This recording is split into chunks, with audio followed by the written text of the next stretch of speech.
નમસ્તે વિદ્યાર્થી મિત્રો, વેદ માતા ટ્યુશન ક્લાસમાંથી હું બિંદુબેન ત્રિવેદી આપ સૌનું સ્વાગત કરું છું. આજરોજ આપણે ધોરણ 6 ગણિત પ્રેક્ટિસ વર્કમાંથી સ્વાધ્યાય 3.6 લઈશું, જેનો આપણે 5મો દાખલો લઈશું. આગળના દાખલા આપણે આગલા વિડીયોમાં કરેલા છે. 5મો દાખલો છે, એક માળીને કેટલાક પુષ્પગુચ્છ બનાવવા માટે 36 ગુલાબના અને 48 ગલગોટાના પુષ્પનો ઉપયોગ કર્યો. દરેક પુષ્પગુચ્છમાં સરખી સંખ્યાના ગુલાબના અને સરખી સંખ્યાના ગલગોટાના પુષ્પનો ઉપયોગ થયો હોય તો માળીએ કુલ કેટલા પુષ્પગુચ્છ બનાવ્યા હશે? તો આપણે અહીં આ 36 ગુલાબના અને 48 ગલગોટાના જે પુષ્પો છે એમાં 36 સંખ્યા અને 48 સંખ્યાનો આપણે ગુસ્સા લઈએ.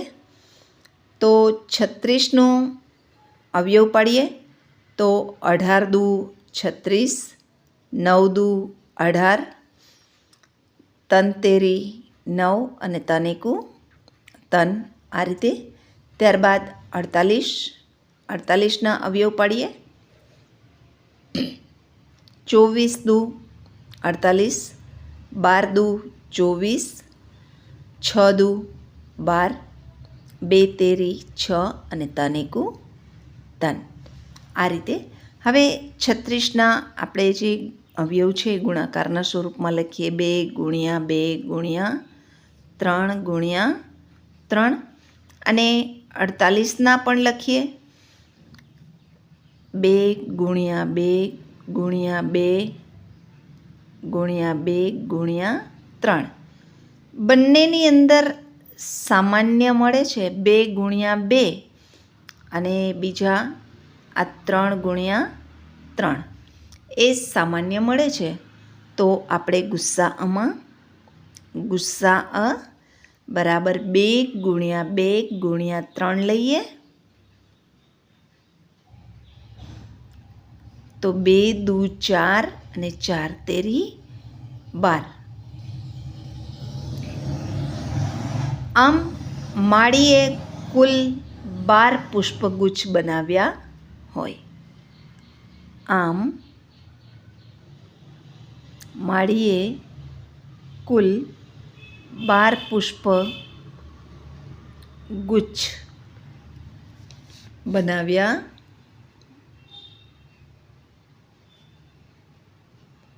હોય. ત્યારબાદ દાખલો 6 છે. એક ઓરડાની લંબાઈ 425 સેન્ટીમીટર, પહોળાઈ 375 સેન્ટીમીટર અને ઊંચાઈ 325 સેન્ટીમીટર છે. એવી લાંબામાં લાંબી ટેપ શોધો કે જે ઓરડાની ત્રણેય બાજુના માપ માપી શકે. તો અહીં પણ આપણે ગુસ્સા લઈશું. 425ના પહેલાં અવયવ પાડીએ.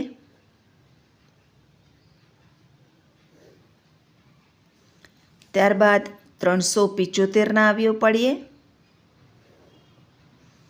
અને ત્યારબાદ 325ના અવયવ પાડીએ.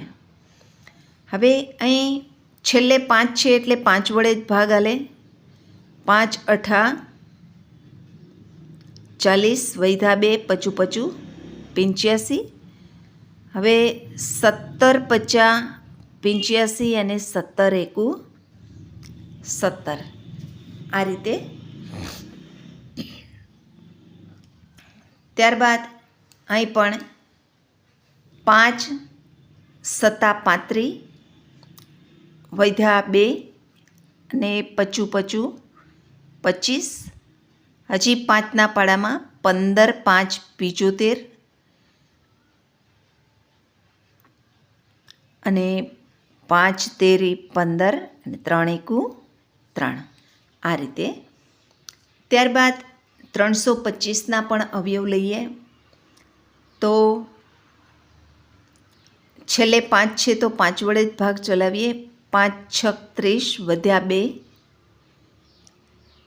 ઉપરથી 2ની સાથે 5 મૂકીએ તો 25 થાય. 25 25 25, 13 × 5 = 65 અને 13 × 1 = 13. હવે આ બધી સંખ્યા છે એના અવયવ લખીએ આપણે. 425ના 5 × 5 × 17. એ જ રીતે 375ના લઈએ તો 5 × 5 × 5 × 3. એ જ રીતે 325ના લઈએ તો 5 × 5 × 13.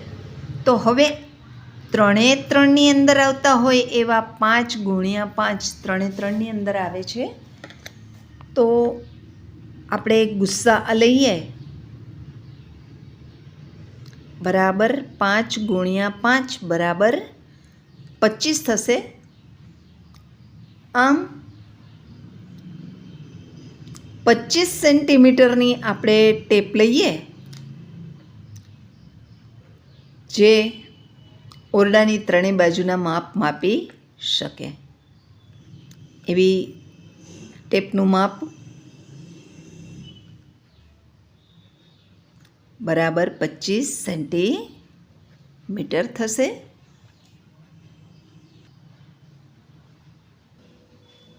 હવે દાખલો 7મો છે. 3 ટાંકીઓમાં અનુક્રમે 133 લીટર, 171 લીટર અને 152 લીટર ડીઝલ છે. એનું મહત્તમ ધારણ શક્તિનું સાધન નક્કી કરો કે જે ત્રણેય ટાંકીનું ડીઝલ માપન કરી શકે. તો આપણે ત્રણે ત્રણનું માપન કરી શકે એના માટે આપણે આ ત્રણે ત્રણનો ગુસ્સા લઈએ. તો આ ત્રણેય સંખ્યા 19ના ઘડિયામાં આવે છે એટલે આપણે 19 જ સીધા લઈ લઈએ. 19 × 7 = 133 અને 7 × 1 = 7. 19 × 9 = 171 અને 3 તેરી 9 અને 3 1 = 3. અને 19 × 8 = 152 અને 2 ચોક 8, 2 દુ 4 અને 2 એકુ 2. આ રીતે. ત્યારબાદ ત્રણે ત્રણના આપણે અવયવ લખીએ. 19 × 7. ત્યારબાદ 171ના 19 × 3 × 3. ત્યારબાદ 152ના લઈએ તો 19 × 2 × 2 × 2. હવે આ ત્રણે ત્રણ અવયવ લખ્યા એમાં સામાન્ય ફક્ત 19 જ આવે છે. માટે ગુસ્સા બરાબર 19 થશે.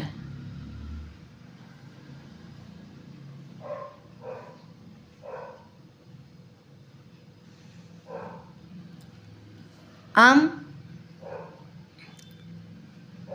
સાધનનું માપ 19 લીટરનું સાધન આપણે ડીઝલનું માપન કરવા માટે રાખવું પડશે.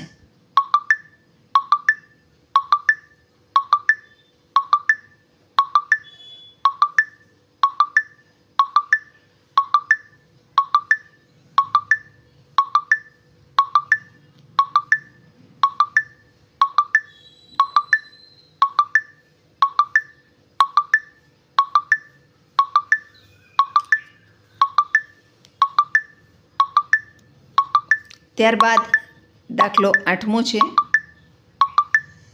3 થેલામાં અનુક્રમે 51 કિલોગ્રામ, 68 કિલોગ્રામ અને 85 કિલોગ્રામ ઘઉં ભરેલા છે. એવું મહત્તમ વજન શોધો કે જે ત્રણેય થેલામાં ઘઉંનું માપન પૂર્ણાંકમાં કરી શકે. હવે ત્રણેય થેલામાં અનુક્રમે 51 કિલોગ્રામ, 68 કિલોગ્રામ અને 85 કિલોગ્રામ ઘઉં ભરેલા છે. તો અહીં આપણે 51નું 68 અને 85ના અવયવ પાડીએ પહેલાં. તો 17 તેરી 51 ને 3 એકુ તન. અહીં 34 દુ 68 અને 17 દુ 34 ને 17 એકુ 17. એ જ રીતે થશે અહીંયા 17 50 85, 5 છે તો 17 50 85 અને 17 એકુ 17. આ રીતે થશે. ત્યારબાદ એના અવયવ લખીએ આપણે 51ના. તો 17 ગુણ્યા 3.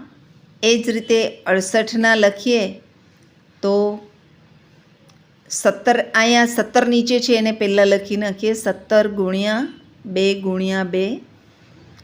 ત્યારબાદ 85ના અવયવમાં પણ 17ની જગ્યાએ 17 જ મૂકીએ પહેલાં, ગુણ્યા 5. હવે આ 3 સામાન્ય મળે છે તો ગુસ્સા 17. આમ મહત્તમ વજન ત્રણેય થેલાના માપનું મહત્તમ વજન 17 કિલોગ્રામ થશે. એટલે જવાબ મળશે 17 કિલોગ્રામ.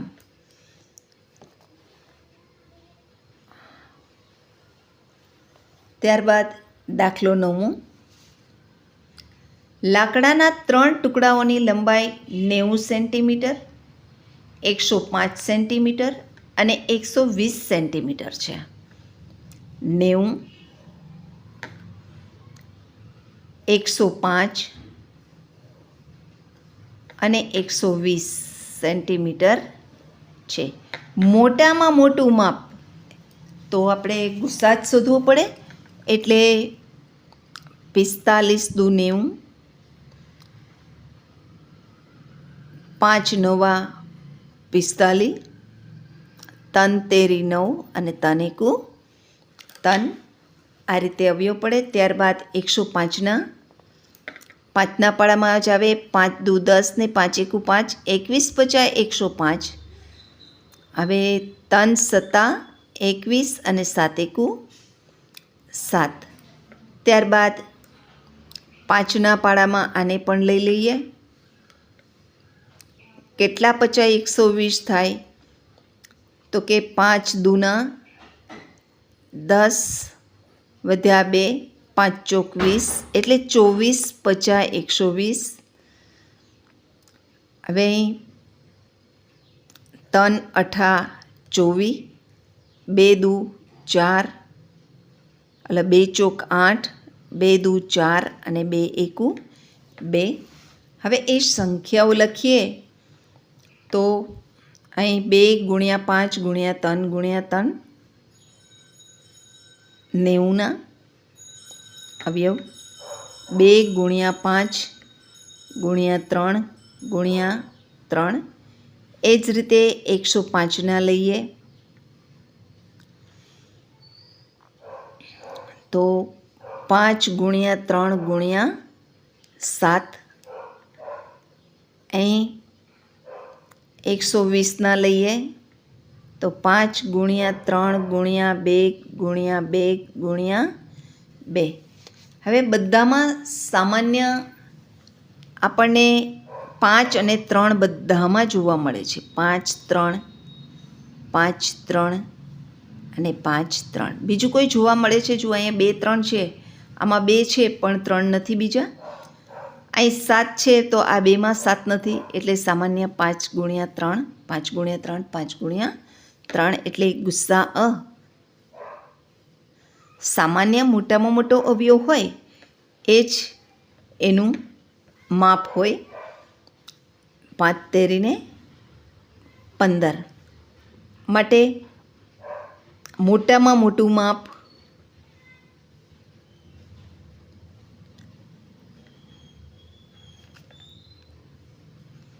15 સેન્ટીમીટર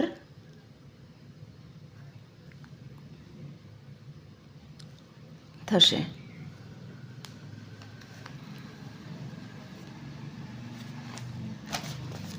ત્યારબાદ દાખલો 10મો છે. ત્રણેય પેકેટમાં 52 ચોકલેટ, 65 ચોકલેટ અને 78 ચોકલેટ છે. એવો મહત્તમ અંક શોધો જેથી પેકેટમાંથી સરખી સંખ્યામાં ચોકલેટ લઈ શકાય. અહીં મહત્તમ એટલે મોટામાં મોટો અંક શોધવાનો છે. તો આપણે ગુસ્સા શોધીએ. પહેલાં 52ના અવયવ, 65ના અવયવ અને 78ના અવયવ લઈએ. અહીં 13ના પાડામાં 3 એ 3 આવી જાય છે. તો 13 ચોકું 52, 2 દુ 4 ને 2 એકુ 2. અહીં 13 એ 50 65, 5 એકુ 5. અહીં 13 છક 78, 3 દુ 6 ને 2 એકુ 2. હવે આપણે અવયવ લઈએ. તો 52ના અહીં 13 ગુણ્યા 2 ગુણ્યા 2 લઈશું.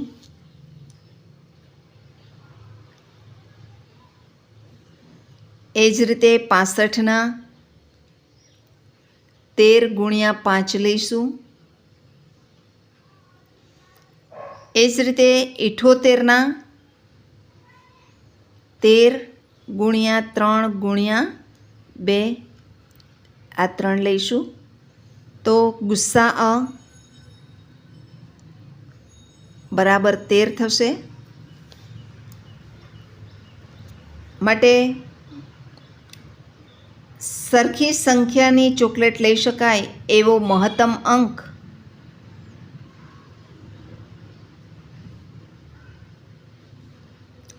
13 છે. મિત્રો, અહીં આપણું 3.6 ચેપ્ટર પૂરું થાય છે.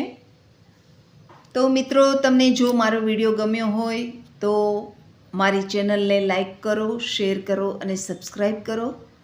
થેન્ક યુ મિત્રો.